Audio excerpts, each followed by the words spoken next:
어제 저희 집에 젊은 신혼부부들이 방문을 했습니다. 함께 음식을 만들어서 정말 즐거운 점심 식사를 함께 나누고 그리고 나눈 후에 우리가 함께 대화를 나누고 있었습니다. 그 가운데 한 친구는 제가 목회할 때 영상을 책임졌던 친구이기 때문에 이것저것 영상에 대해서 물어보았습니다. 제가 요즘 영상을 찍고 또 이렇게 유튜브에 올리다 보니까 모르는 게 너무 많아서 제가 배우는 시간을 가졌죠. 그러다가 오늘 설교 이 제목을 보게 되지 않았습니까? 그랬더니 또 다른 친구가 이렇게 물었습니다. 목사님, 사랑이 왜 슬프죠? 제가 그 친구에게 되물었습니다. 사랑이 왜 슬프지? 여러분은 어떻게 생각하십니까? 사랑이 슬픈 것입니까? 사랑이 기쁜 것입니까? 사랑이 행복한 것입니까? 사랑이 불행한 것입니까?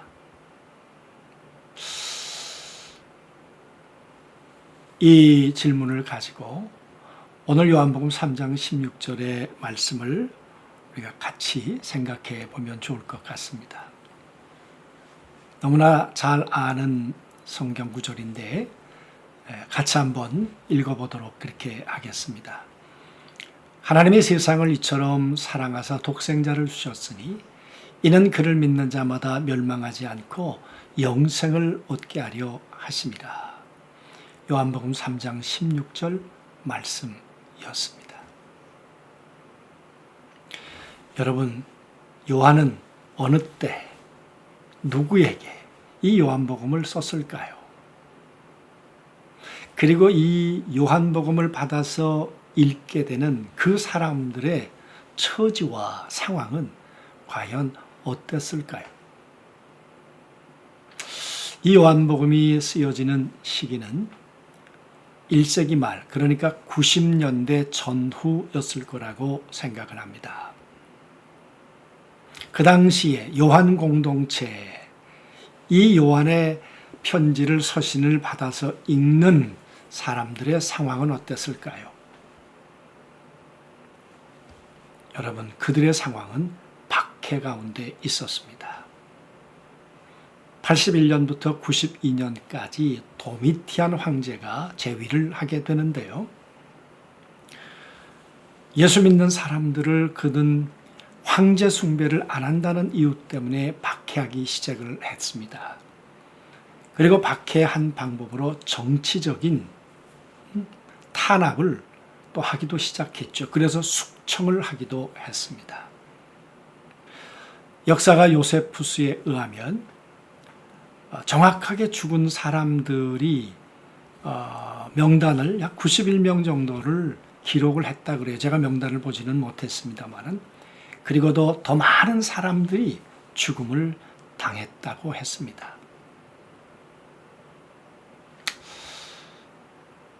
근데 로마 입장에서는 예수 믿는 사람들을 죽이는 것이 목적이 아니었다는 거예요. 목적은 뭐냐 그러면 고문하고 박해해서 이 예수 믿는 사람들이 배교하도록 만들었다는 거예요. 다시 유대교로 돌아가거나 로마의 황제를 섬기도록 만들어서 초기 요한 공동체, 기독교 공동체 자체를 와해시키는 것이 목적이었다는 거예요. 그러니까 여러분, 이 요한의 편지를 받아서 읽는 사람들의 상황이 아주 심각한 박해 가운데 있었습니다. 하나님 사랑했는데, 예수 그리스도를 사랑했는데, 십자가에 죽은 예수를 믿고 부활하신 예수를 믿고 예수를 믿어 성령으로 거듭났는데 왜 그들에게 하나님을 사랑하는 것이 슬픔이 되었습니까? 하나님을 사랑하는 것이 왜 고통이 되었습니까? 여러분, 그랬던 사람들에게 갈등은 없었겠습니까? 그래서 많은 사람들이 배교하고 다시 커밍아웃을 하는 일들이 있었다는 거죠. 여러분, 그 상황 속에서 오늘 요한은 글을 쓰고 있는 것입니다. 그 글 중에 오늘 니고데모라는 사람을 지금 소환하고 있는 것이죠. 니고데모는 우리가 잘 아는 것처럼 바리새인입니다. 그리고 사내들인 공회원 가운데 한 사람입니다. 오늘로 말하면 국회의원 정도 된다 생각하면 되겠습니다. 바리새인은요, 그 어떤 사람들보다 하나님의 말씀을 문자적으로 열심을 다해 지키는 그런 사람들 아니었습니까? 그래서 여러분 존경받습니다. 이랬던 니고데모가 어느 때 예수님을 찾아왔을까요? 왜 찾아왔을까요? 아마 예수님은 유대 절기를 지키기 위해서 예루살렘으로 올라가셨겠죠. 그래서 이 이야기의 배경은 유월절이었을 거라고 그렇게 얘기를 합니다. 그러니까 그들의 달력으로는 1월이고요. 아마 3, 4월경 우리로 말하면 그때쯤이었을 것입니다. 이 니고데모가 자신의 신분이 있으니까 낮에는 저 갈릴리 출신 젊은 나사렛 예수를 찾아올 수가 없었겠죠. 그래서 아마 밤에 사람들이 보지 않는 틈을 타서 예수님을 찾아왔을 것입니다. 그리고 아마 조명이래야 올리브 기름을 태우는 등불 밑에였을 것입니다. 그 등불 아래서 오늘 두 사람이 대화를 나누고 있습니다. 니고데모는 이렇게 생각했겠죠. 내 구원의 문제, 내 영생의 문제는 나는 당연한 것 아닐까? 그런데 예수님의 답변은 너는 하나님의 나라와 상관이 없다. 얼마나 충격이겠습니까? 얼마나 슬픔이겠습니까?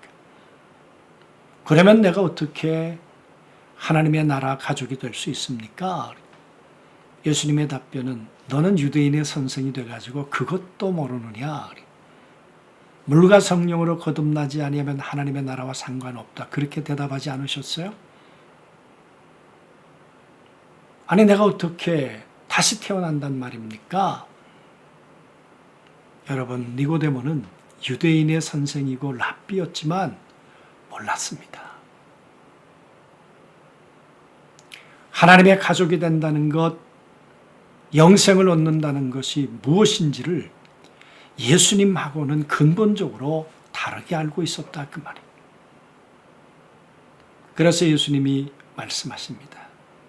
하나님이 세상을 이처럼 사랑하사. 여러분이 이처럼 사랑하사 그 말은 이런 방식으로 사랑하신다 그 말이에요.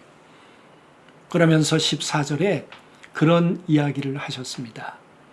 니고데모, 당신은 구약 성경을 잘 알고 있을 것입니다. 이스라엘 백성들이 광야를 걸어가다가 길로 말미암아 마음이 상했습니다. 그리고 원망하고 불평했습니다. 그러다가 불뱀에 물려서 다 죽게 되었습니다.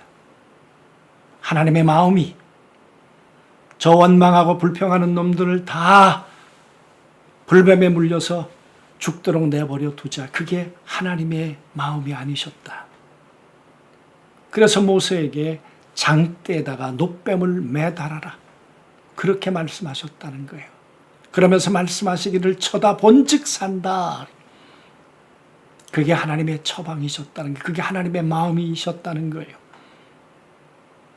불뱀에 물려 신음하다가 죽어가는 것이 아니라 쳐다보고 살아나야 한다는 거죠. 그래서 말씀하는 거죠. 이처럼 사랑하사 이런 방식으로 하나님이 우리를 사랑하신다는 거예요. 그 사랑이 뭡니까? 놋뱀에 달린 것처럼 독생자, 하나님을 가장 잘 아는 내가 이 땅에 왔어.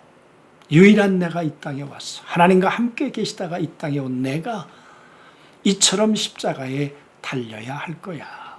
그게 하나님의 사랑이야. 이 사랑이란 말이 아카파오란 말인데요. 물론 해석이 여러 가지가 있을 수 있겠습니다만은 이 사랑한다는 말은 가치 있게 여긴다 그 말이. 여러분, 유대인들이 사랑이란 말을 네 가지로 구분하지 않습니까? 스톨게, 또 에로스, 필레아. 이건 다 관계적인 사랑이지요. 그러나 아가파오란 말은 이건 가치 중심적 사랑이라는 거예요. 하나님이 세상을 이처럼 사랑에 가치 있게 여겨. 니고데모야, 당신을 가치 있게 여겨. 하나님이 너를 가치 있게 여기신다고 하는 반증이 뭐냐? 나를 죽이기까지 당신을 사랑하시는 거야. 그런데 해야 될 일이 있어. 그건 뭐냐? 그를 믿는 것이야. 하나님이 나를 사랑하시는데 이처럼 사랑하신 하나님의 사랑의 방법을 믿는 거야. 여러분, 이 말을 유대 그 초기 공동체 사람들에게 이 말씀을 하면서 들려주고 싶은 이야기가 뭐겠습니까? 이처럼 사랑해. 당신이 어떤 사랑을 받은 사람들이냐 그 말이.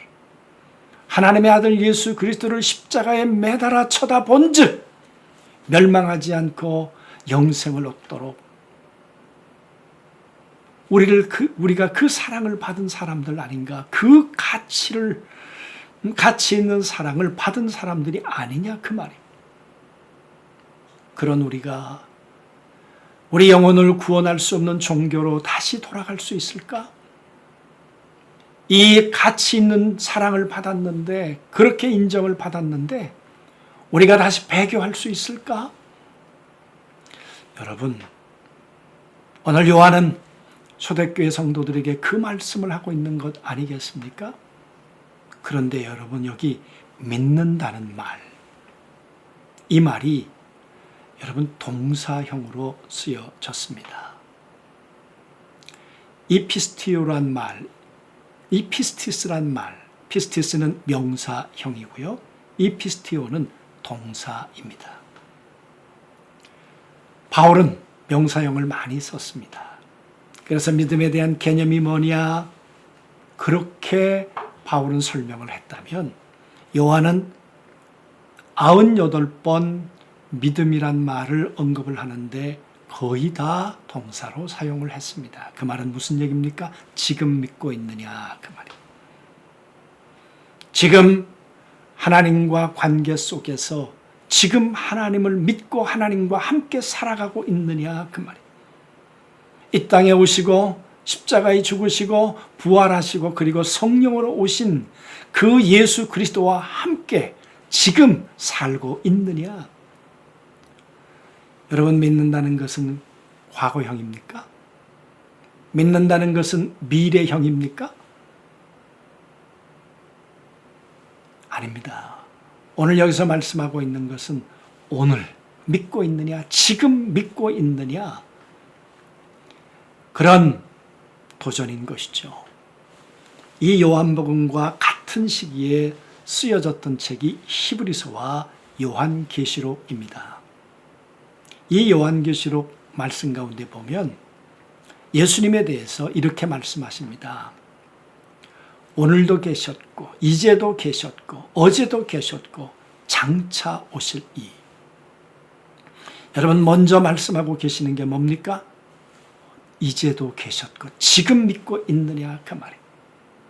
그런데 종종 제가 목회하면서 이런 분들을 만날 때가 있습니다. 목사님, 제가 새벽 기도도 했고요.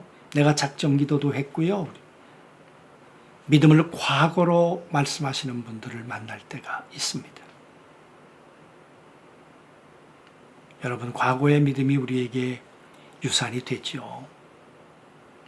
그러나 대부분 과거의 믿음을 얘기하시는 분들은 현재가 불안하신 분들이 많으세요. 현재가 하나님에 대해서 불평과 원망으로 가득 차신 분들이 많이 계시더라고요.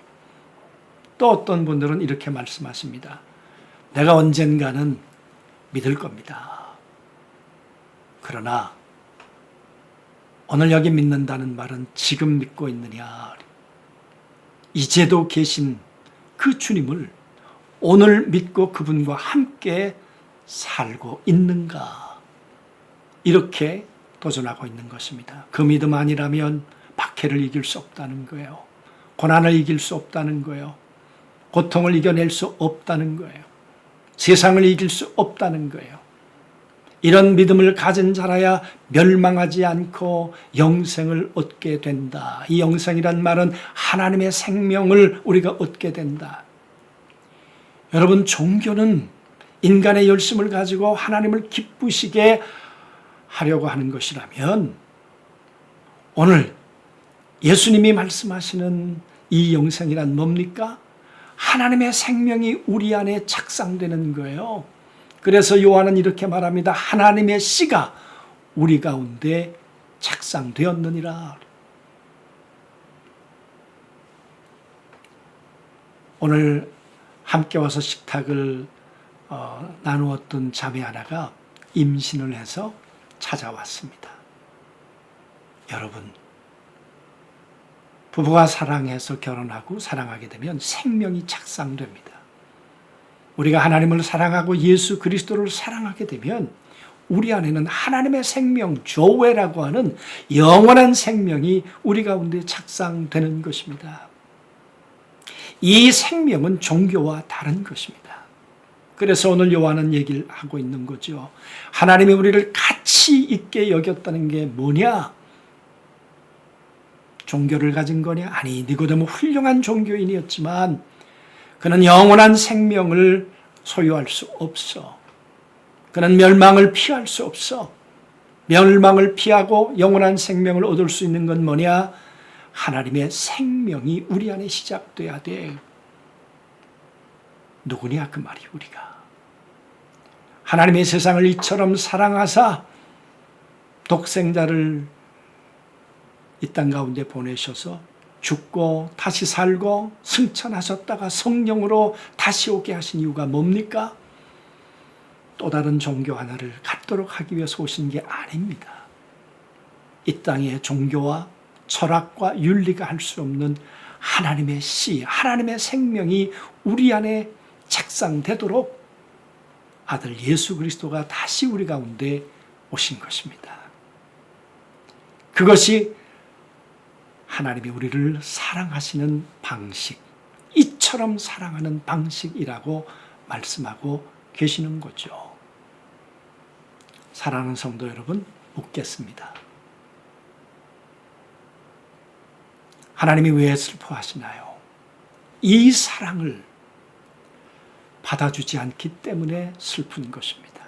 그래서 제가 그렇게 질문하는 자매에게 그랬습니다. 너는 어느 때 사랑이 슬프니?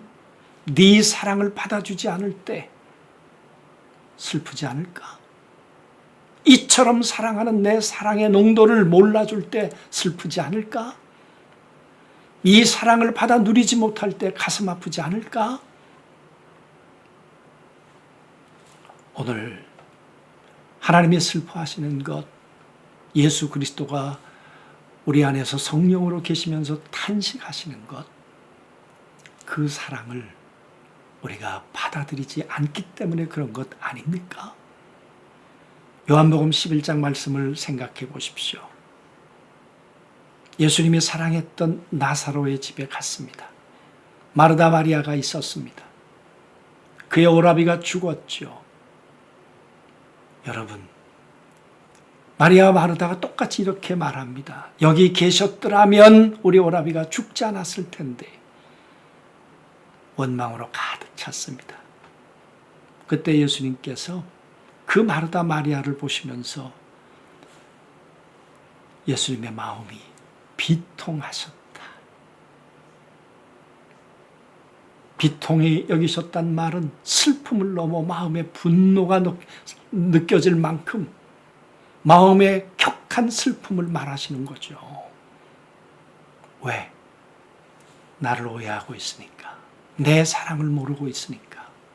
예수님이 늦게 오신 까닭은 병든 자에게서 구원하는 것보다 죽은 자, 무덤에서 썩은 자를 건져내는 것이 더 감격스럽고 더 귀한 일 아니겠습니까? 그런데 그 예수님의 사랑을 모르고 원망하고 불평하고 그 사랑을 받아주지 않으니까 예수님이 통분히 여기셨던 거죠. 여러분, 사랑이 뭘까요? 나를 사랑하는 그 사랑을 받아들이는 것 아닙니까? 거절하는 것이 아니라. 니고데모가 어떻게 됐을까요? 밤에 찾아왔던 니고데모는, 여러분, 오늘 이 본문 속에서는 결말이 없습니다. 그러나 요한복음 19장 39절 말씀에 보면 예수님이 돌아가셨을 때 모략을 들고 향품을 들고 예수님의 시신 앞에 나갑니다. 여러분, 처음에 찾아왔을 땐 자기의 신분을 가립니다. 그러나 예수님이 돌아가셨을 때는 당당하게 예수 그리스도 앞에 빛 가운데 걸어나가는 니고데모를 볼 수 있었습니다. 예수님은 니고데모 때문에 웃으셨을까요? 아니면 슬퍼하셨을까요? 오늘 우리는 누굽니까? 조용히 눈을 감고 한번 우리 자신들을 돌아보았으면 좋겠습니다. 우리는 믿음을 과거로 말하는가 아니면 현재로 말하는가? 우리는 믿음을 미래로 말하는가 아니면 지금 나는 믿고 있다고, 지금 내 안에 주님이 함께 살고 계신다고 말하고 있는가? 조용히 눈을 감고 예수님의 얼굴을, 하나님의 얼굴을 떠올렸으면 좋겠습니다. 나 때문에 입꼬리가 올라가셨을까? 아니면 입꼬리가 내려가셔서 슬픈 표정을 하고 계실까? 예수님의 눈에서 흘리는 눈물은 기쁨의 눈물일까? 아니면 나 때문에 흘리는 슬픔의 눈물일까? 예수님의 얼굴과 예수님의 표정이 여러분이 하나님을 사랑하는, 예수님을 사랑하는 성적표입니다. 여러분의 믿음의 바로메타입니다. 함께 기도하시겠습니다. 하나님 아버지, 하나님의 세상을 이처럼 사랑하신다. 이런 방식으로 사랑하신다. 광야에서 놋뱀을 매달듯이 나를 십자가에 매달아 죽기까지 대가를 지불하시고 우리를 가치 있는 자로, 최고의 가치 있는 자로 여기는 것, 그것이 우리를 향한 사랑이라고 하셨습니다. 아버지, 오늘 우리의 믿음이 과거를 말하고 있는지, 아니면 미래를 말하고 있는지, 아니면 지금 주님과 함께 살고 있음을 지금 누리고 고백하고 있는지,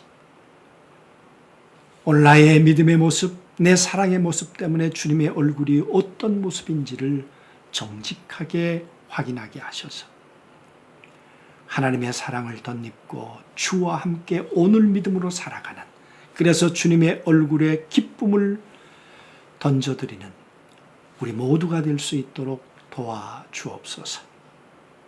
예수 그리스도 이름으로 기도하옵나이다.